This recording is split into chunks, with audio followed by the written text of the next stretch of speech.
Bagaimana kita nak pastikan dubur kita sudah bersih ketika basuh berak? Dengar baik-baik, dalam bab membersihkan kemaluan, dubur dan faraj dan zakar, dia bukan sampai yakin kena atau DNA ke jabat kimia, sampai kena tengok CCTV atau letak bawah mikroskop, tak. Setakat zon berat sebelah bersih. Faham lagi? Biar berat sebelah bersih. Jadi kalau dubur, gini je cara dia. Kita ikut ulama'. Nak basuh berak, nak cebok buang air besar, ambil tangan kiri, angkat jari tengah lagu tu, jari ni tutup di bawah. Faham? Bila kita nak basuh berak, nak cebok, lepas berhenti lama dah najis. Faham? Cucur air pada dubur, letak jari sini saja, jangan semua jari. Kita pun gini. Masa kita rasa licin, menunjukkan najis masih ada. Bila sudah bersih, kita akan rasa kasar.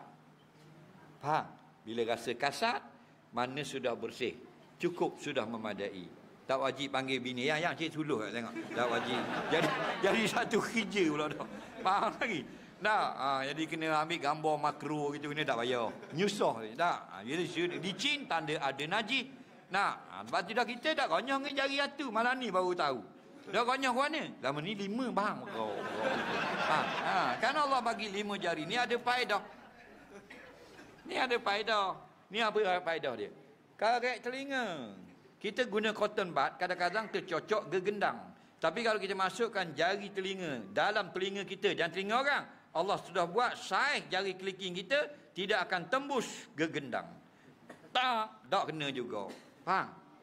Nampak lagi? Jari manis untuk pakai cincin. Jari satu, basuh berak. Jari telunjuk, buat tunjuk. At-tahiyatul mubarakatuh, JKK, tu JPKK, buat nunjuk. Jari ibu, brim. 500 dapat. Faham lagi? Orang tak boleh tiru. Tak, orang-orang jari ni seluruh dunia. Faham lagi? Tu ada guna. Tak ada benda kita ni. Semuanya ada faedah.